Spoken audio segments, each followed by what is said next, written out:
We are amazing because our passion is limitless and our drive is intense. Therefore, you will not deny our grind. You are now listening to the Faith, Grind, and Inspire podcast. Hey, what's going on, everybody? This is Gene Alert. This is Jeffrey Patrick, the co-host with the most in the toast. And the toast, I got the jelly and the peanut butter, because that's what I like. So, say what? I don't know, man. We're having fun. We're potted, bro. I got you. So, on this week's episode, we got my man, Kevito Clark. Now, this guy was actually the person that wrote me up in Black Enterprise, one of my favorite magazines, man. And he did a cover on us, on me and the scholarship that I had, Do Right, Do Good scholarship, where we still send students to college and help them with their financial needs. And it's a character-based scholarship, and you were the one that really believed in it. And I remember when I first met you, we were opening up Brooklyn Swirl, and like you saw my passion, man. Like there was nothing in there, and I just took you in there, and from day one, you've been friends with me, man. And it's been 7 years, so long-lasting relationships, man. And you know, we talked about adding value and all this stuff, and it's always been, you know, we've always been friends, man. So I appreciate your friendship, and I appreciate, and I want to get into your story, and it's. Well, likewise, you know, our friendship is basically day one, like you said, and one of the interesting things that I learned about you from just seeing you in action was like you touch the people directly. You don't shy away from anything. You have a great conversation with people, and your energy is very infectious. And seems like you are infectious around other people as well. You know, I mean, look at the people that you got running the show with you. Yeah, yo, Jeff is the man. You know? So, where you from, bro? Yeah, let's start. Let's start with the basic. You know, I've been in New York for almost 20 years now. I'm originally from Akron, Ohio.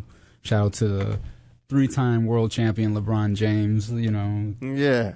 Big up to LeBron, man. Big up to LeBron, man. You know what? I'm looking forward to the NBA season coming up this season, man. You know what I'm saying? It's going to be a big season this season. It's going to be a big one. Yeah, man. I want to see what LA could do. You know what I mean? It's going to be. Let me preface. I'm not a Lakers fan. Oh, no. I mean, I do hope my man get another ring. No. Well, hear me out, yo. I'm not an NBA fan. Okay. I'm not an NBA fan because I don't really penny it like I do football. I'm more of a football. But the hype that's behind this NBA season just got me fired up. Oh, it's like must-see TV. Yeah, it's last like, few years. You know what I'm saying? I mean, I watched Shaq and Charles. You know, Barkley and Kobe and all that. Yeah, right. Charles Barkley. I mean, what'd I say? Shaq. Show you how much I'm into it. It's all right. You know what I'm saying? Go ahead. The energy is basically different because of what happened in football. Yeah. Now that you have basketball season on the verge of returning, that energy is high because, you know, you got the drama, you got the, like, how much money is so-and-so. Yo. Is he worth it? Yo. Are these teammates going to be better than those teammates? The whole James Harden and Russell Westbrook reconnecting. It's a lot of good pockets. Yeah, man. It's a lot going on in the NBA this season. All right, enough of that crap. No, but, I mean, basketball is my favorite love, too. So outside of that, I've been here. As a music journalist, I used to write for Vibe, XXL, Black Enterprise, as mentioned before. Culture critic now. I talk about pop culture, mostly for Complex and other places. And, you know, when there's things going on in movies, music, entertainment, I'm kind of the person to talk to. Yeah, man. So wait, you know Daytwan? Yeah, Daytwan's a really good friend. Yeah. You know, he's like an ambassador now. He gets to go all over the country. Yo, he's the man. Talking to all the people. I love where his career went, man, and blossomed too. We have Daytwan, man. Come on the show, bro. Look, man, let me warm the seat up for you, and you do a way better job than me. You know, Let's do it, Daytwan. We're gonna take this clip, and we're gonna send it to Daytwan. Yeah, word, Daytwan. Let's do it. We're gonna have a campaign. Yeah, Daytwan on Faith, Grind, Inspire. Right. Get Day Dog on Faith, Grind, Inspire. Get Day Dog on Faith, Grind, Inspire. Day Dog. I need everybody to tag when you see this clip. Get Day Dog. Day Dog. Hashtag Get Day Dog. Yeah, Get Day Dog. I like that. I like that too. Yeah, but anyway, so Kev. Gene's gonna. No, you just went through a surgery like a year ago. No, right? no. No, we're not going that far? No. He said you're jumping ahead. Yeah. Oh, okay. All right. See, I go right in. Yeah. We want you to tell us because where were you? Mm-hmm. Where were you when you first started to feel ill? Where were you? What were you doing? I want to know these things because people don't really understand that whatever you're doing at any point of your life, you can get it. Mm-hmm. You see what I'm saying? Whatever you're doing, somebody was doing it when they died. Right. You see what I'm saying? Mm-hmm. So, listen. So, tell us where you were, what you were doing, and then you. Well, so it's interesting to note that like people of color in healthcare already are like predominantly discriminated against, and so a backstory for me is that I inherited a disease called FSGS. It's a really long name to say thousands of dollars in debt, and so I was inherited from my mother, and come 2012, my kidney failed, and I was placed on what's called peritoneal dialysis. Now, other people in the music industry have had health issues similar to mine. Not too many people have known about it until they were actually not on this earth. So I like to say rest in peace to Roy Hargrove, because for the longest time he was also a peritoneal dialysis patient for 14 years through his music career, and no one really knew until he actually passed that he had kidney issues. So it's a tough thing for men of color, for patients of color, to even like come out and say these things to people, because in the environment that we are in, someone's already ready to step over you and take your job, or someone else is ready to move you out of the way to put somebody else in the place that they feel can do the job more more consistently. I got it. That health issues kind of compound. Right. And so in the early stages of my dialysis, I wasn't telling anybody. I was working jobs, working 7 days a week, going cross country, interviewing people with a catheter hanging out of my stomach, and no one's the wiser because of those issues that happen in at least in the black space in the entertainment industry, where you can't show too much weakness or any vulnerability that allows someone else to push you out of the way. And I had to fight those off. I had situations in previous publications where once I made it known that, hey, I'm going to be out for this, or I have to go to the emergency room for that, it was like a conversation brought in where they were like, we might have to consider letting you go. Wow. And I'm like, number 1, 2, 3, 4, 5, 6, 7, 8, 9, 10 on the traffic charts. I'm bringing in people of note like Big Boy and DJ Premier into the office, and they're not doing these things, but I am. But they're willing to move that out the side or out of the way for people who can do that and not have to worry about spending more sick money. Money on the money on sick days. That's that. And that's so whack. That's lawsuits. Man. That's whack. Listen, that's so whack. Yeah, that's whack. It's compounded, like I said, about the healthcare industry as a whole. Because if that was a little bit more better, where our pockets were straight, or at least in conversing with somebody was able to understand our pains, where we had someone else to vent instead of like holding it in while we're at work. You could have better relationships, with people that you work with, because you're able to say to someone, I have this, and they're not going to be like, oh, I can't be around you anymore because. Yeah. Shout out to Global Trauma Research, Dr. Florence St. Jean, right? And she has a partner. No. She has a partnership with Google, and she goes into help because she wants to break that stigma. And so people who have health issues, trauma issues, any type of issues at work, there's a place for you to go into and talk to someone. Well, that's helpful. And the job is providing that opportunity. We need more jobs to do that. Shout out to them for that. That's a helpful service.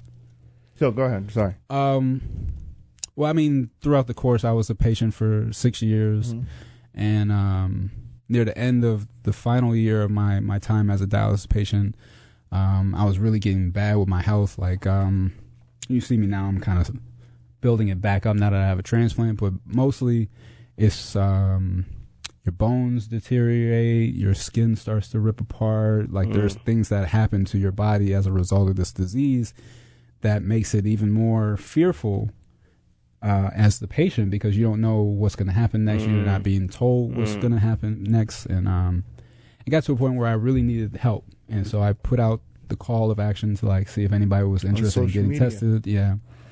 And a family friend, shout out to Anselm Rock, formerly known as Anselm Samuel.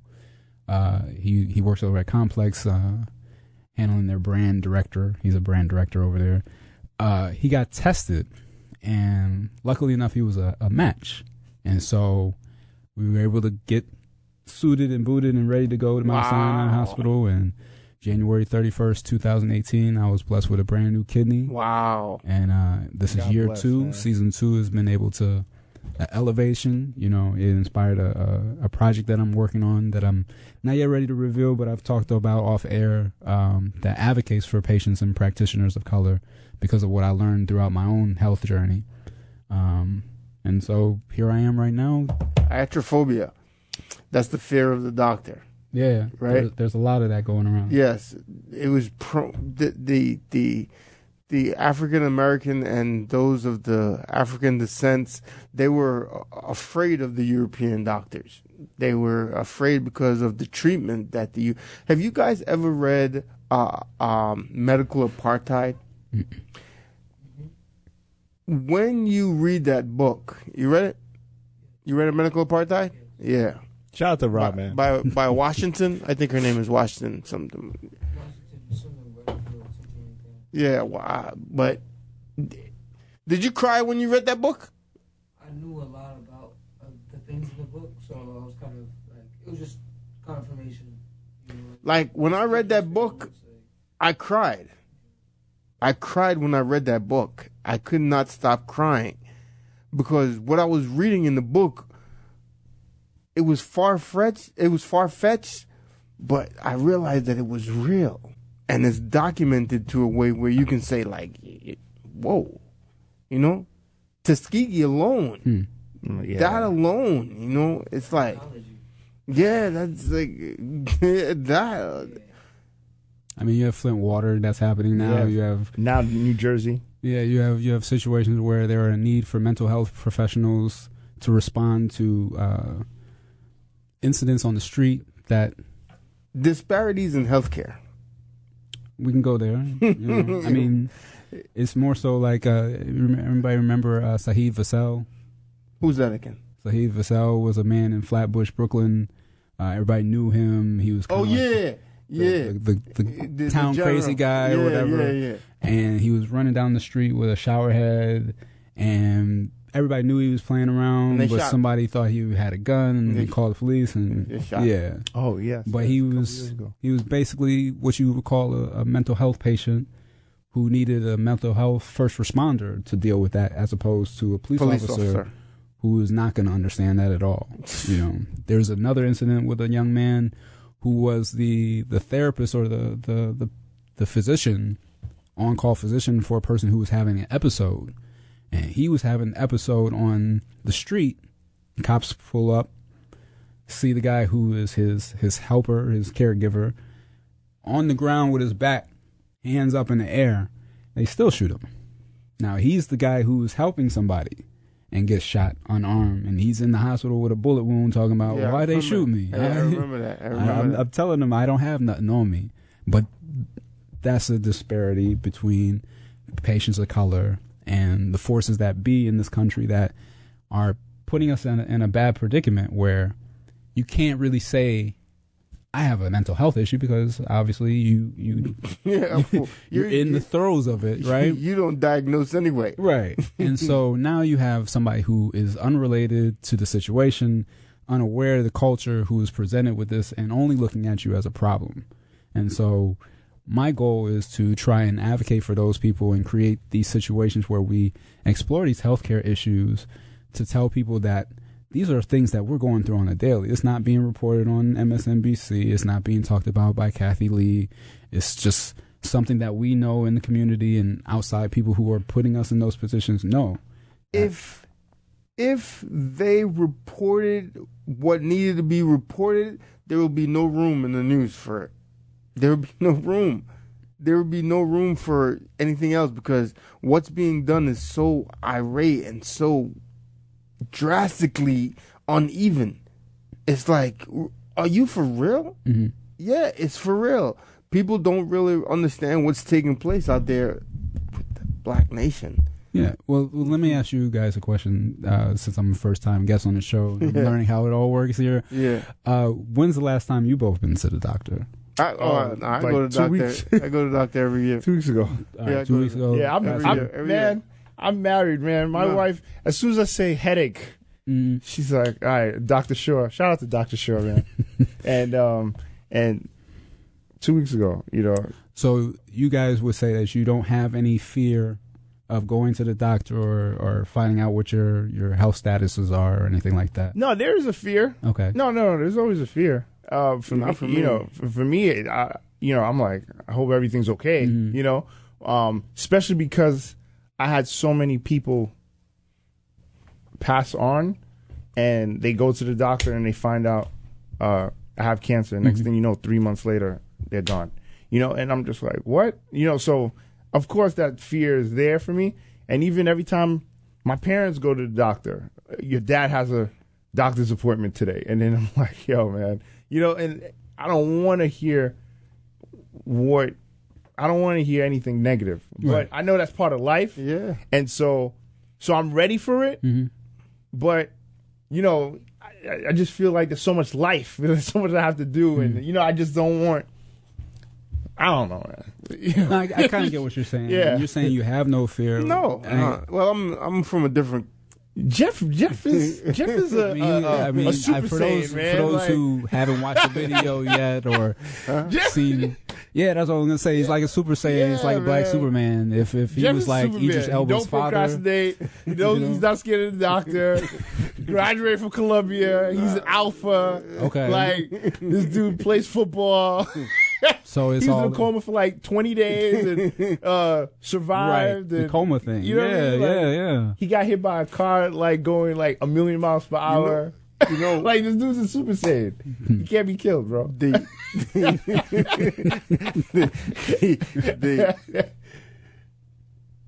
recovery period for me was the time that I started to see life a lot different. You know what I'm saying? And the day I came out of the coma and got my sentence back, I realized that I had a purpose to be here. Not a monetized purpose. You see what I'm saying? People think it's get rich or die trying. But no. There is a service. I have a service to complete.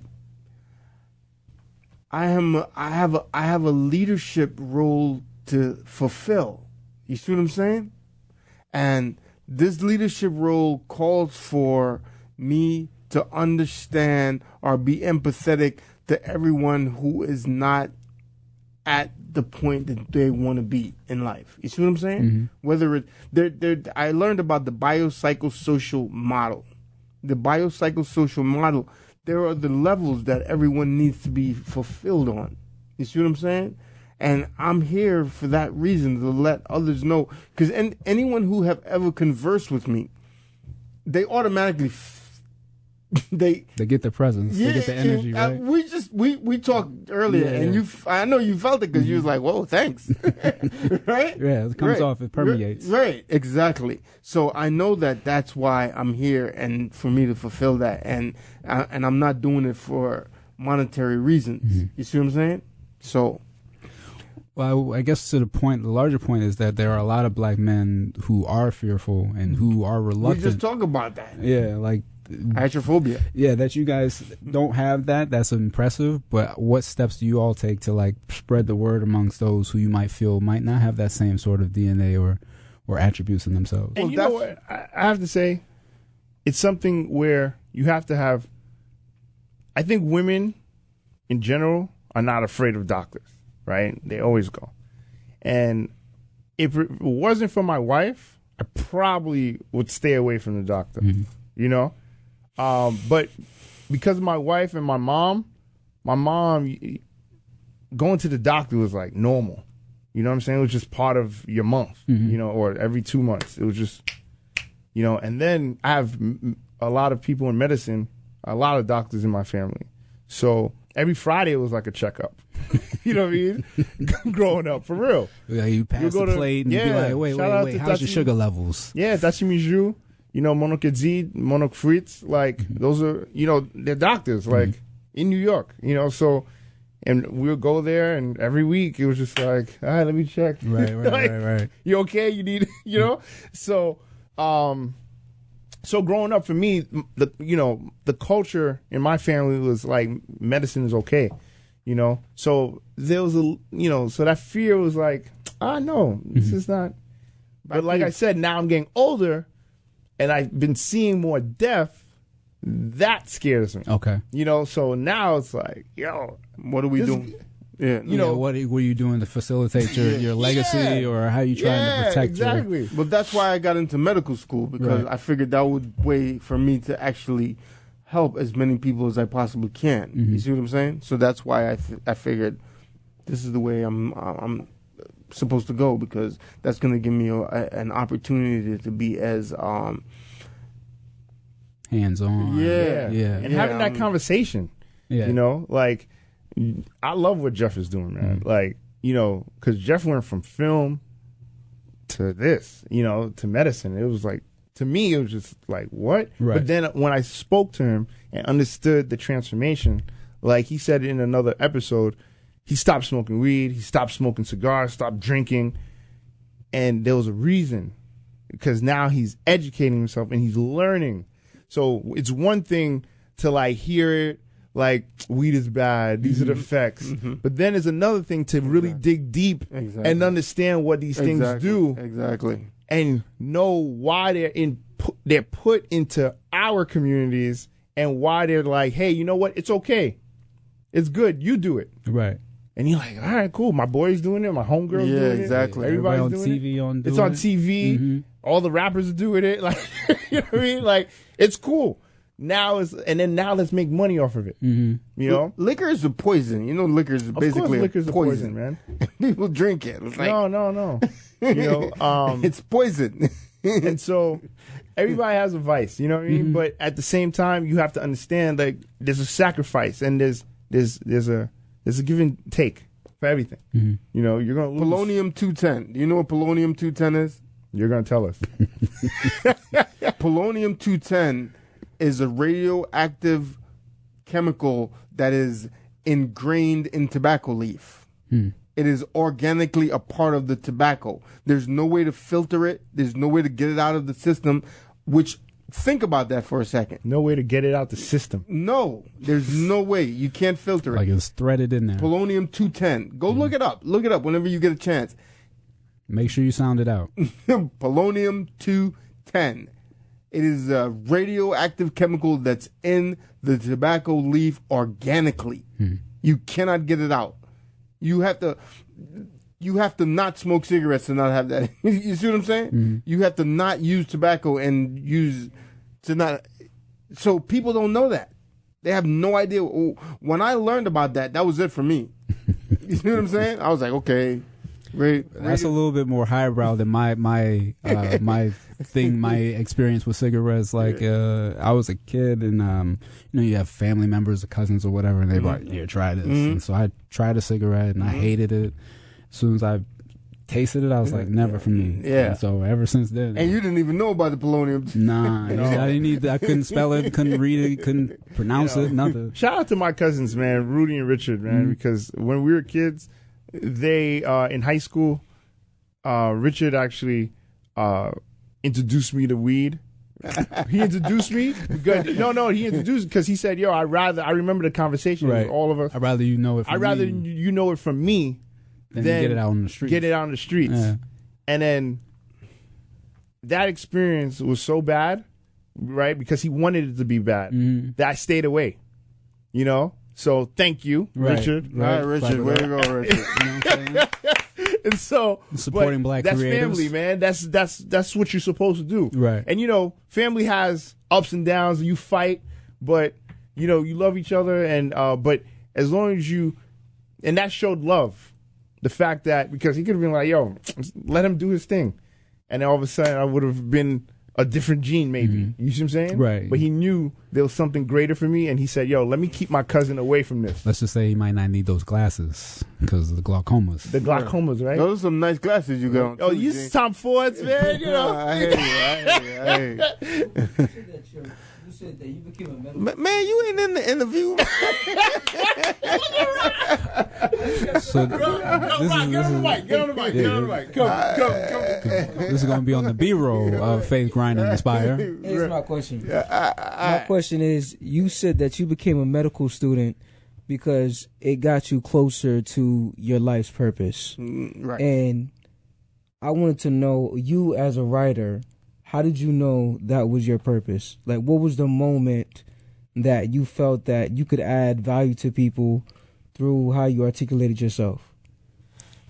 So I was in second grade, and I'm dating myself, but it was the Apple II computer that was out. And you had a program where you can make your own newspapers. And so my family is from Ohio, originally from Louisiana before that, so it's very tight on money. And you can't really just go to anybody and be like, hey, can I get 50 cents to do this? Yeah. And so the thing that was instilled in me was like, if you want something, you got to find a way to go get it. And, you know, not illegal ways, but, you know, where I'm from is legit. Yeah, it's the temptation is there. And so computers was the wave, and people in my class were learning how to do programming and stuff like that.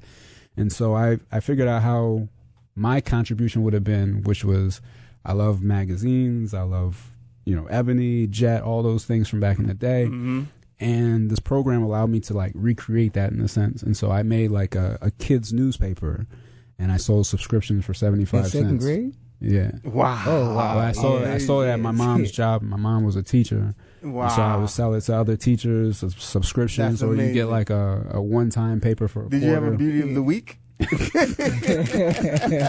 It would have been like who was like Jessica Rabbit or something like that. It would be like one of them things. The cartoon from Who's Rabbit? Oh, the girl. Yeah, I'm talking about the Who Framed Roger Rabbit, Jessica Rabbit. Oh, yeah. That was my crush, yeah, too. Like, But that was it for me. As soon as I made like $5 my first time doing an issue. yeah, and to make $5 in second grade is like Big money. Yeah. That's You big make money. a bank. And Yeah, so that's I was big hooked from money. then, you know. Like, Yeah, I mean, candy's like that's good, 15 man. cents or Yeah. $5. You like, oh, yo. I don't even That's awesome, man. Wow. So in that moment, that was when you realized. Well, I know you're still second grade, so you still had a lot of more experience to go through. But He from that realized. moment, was that Yeah, that I was was really hooked. I just, started you was reading hooked. everybody. Yeah. You know, one of the first few authors that my dad had me reading was Alex Haley. Yeah. And so that was just like Wow. What's your favorite book? Sam Greenlee's, rest in peace, The Spook Who Sat by the Door. Oh yeah. Ooh, see, I need to read that. I actually have that on my Amazon book list. I'm gonna get that. it's a Yeah, good I'm gonna book. get that It's a one. good book. Good movie too. Movie. What's a movie? Yeah, I like the I didn't know movie. it was a movie. I gotta watch the movie now. Shout out to Jamila Lemieux. Her dad is actually in that movie. He does the line. You remember the line? Which one? He's like, I'm probably die because I'm black. You know, like Yeah, exactly. Like that's Jamila I heard Lemieux's from- father. She used to work at Ebony magazine, and everybody give her flack for that because, like, I'm gonna die because I'm black. yeah, you know, like, oh, I'm black, black, but you know, she's real with it, you know. So is her dad, and he was in that movie, and that movie made me want to start doing film when I was a kid too. Oh, And so I engaged into all the films and movies. I was like 7, 8 years old, telling my parents who Steven Spielberg was. That's what made your writing relevant to the culture is when you started like delving into like movies. And, okay. All right. Okay, can you get out of here now? Can we have our guest back? Can we have our host Right. back? I mean, It was cool, man. But man, It was a great question. You know? those good are question. Great question. Good question. So, not to keep you too long, man. We asked all our guests this question. All right. Out of Faith, Grind, Inspire, which word resonates with you and why? All right. So, And what's your superpower? okay. So I had to do my homework on that because, you know, I heard your last episode and Right. the guy was good money. He had all three down. Yeah. You know, He's that kind of guy. He's Yeah. that kind of guy. for me, faith is still the confliction that I have. So I'm learning through that. Grind has always been something that I've done since early on, as I explained, and so that would be my tenet. Right. Be able to create something, manifest it out of the vision, and execute it excellently, so that you can share it with others and kind of create a blueprint for them to move on and move forward and take that grind and apply it to everything that they do, which also falls into inspire. But I'm building up my name, so I don't have the inspire card yet. So no, you always have. You inspired a lot of people, for bro. real, man. What are you kidding me, Kev? You kidding? Right? You just told this guy you created a magazine when you were 2 years old. What has he been doing? Yeah.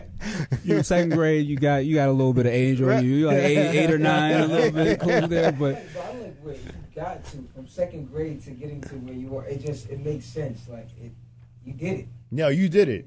You're inspiring a lot of people. Hey, the cameraman's not supposed to talk, man. Yo, this guy, you know what? This is a podcast, man. Like, this Shout out is to fun. I everybody like listening. this. Cameraman, But I don't know how the cameraman gave it. I don't know. Brianna don't even talk. You like cameraman all in the video. All of the videos. You know what it is? Once we said Wakanda and Black Fury, he's like, yo, man, I'm taking let me flex a little bit. I'm actually What's in your the market. superpower? My superpower is foresight. You guys remember Thundercats? Yeah, of course. Sight beyond sight. Yeah. That's me. What? I hate. So a lot of the things that helped me have a career was seeing it ahead of time. So like now everybody wants to be on Twitter. 10 years ago when I was on Twitter, I was saying that I was not going to do original news because I was going to do aggregated news, I should say, because everybody was writing the same stories on their site. So I turned my Twitter feed into a news feed where I was sharing other people's stories that they were writing to kind of get the attention that wouldn't go to somebody who's going to like a BuzzFeed or whatever. They were just going to see the same 10 stories that you could see anywhere else. You can come to my Twitter page and see those same stories, but when you go to my site, you see nothing but original content. I love that. And so now that original content is kind of the thing now, I already see where it's at with video and making sure yourself is not only just a personality, but able to be touched on the ground and talk to people, not just somebody vaulted on high. No shots to the Kardashians. I don't want nobody coming after me, but no, I feel you. You're not in the streets like Howard Jean or yourself are, where you can see those tangible results. And so, in order to do that, for me, I already have to see it before. Gotcha. And so. That's my superpower. Word. How can people? Every other Saturday, I have a radio show called Kevito Plays, the radio show that's on Playground Radio. Streams live on Mixler. You can find me on the Instagram and Twitters at Kevito Clark. That's Kevito Clark. And last but certainly not least, you can subscribe to my weekly newsletter called Kevito Says, the newsletter, which is about new music, new artists, and experiences that are around you. And you can find all those things and links in my bio on those socials. All right. Yes. Yeah, man. Blessings. Good having you, Kev, man. Thank you, Likewise, Kevin, man. for coming on. You the man. Thank you for tuning in to another great episode of the Faith Grind Inspired podcast. This was fun. And let's keep going. Keep going no matter what. Regret is worse than fear. Keep grinding. Episode 55. 55. 55. That's my episode. Oh. Keep going no matter what.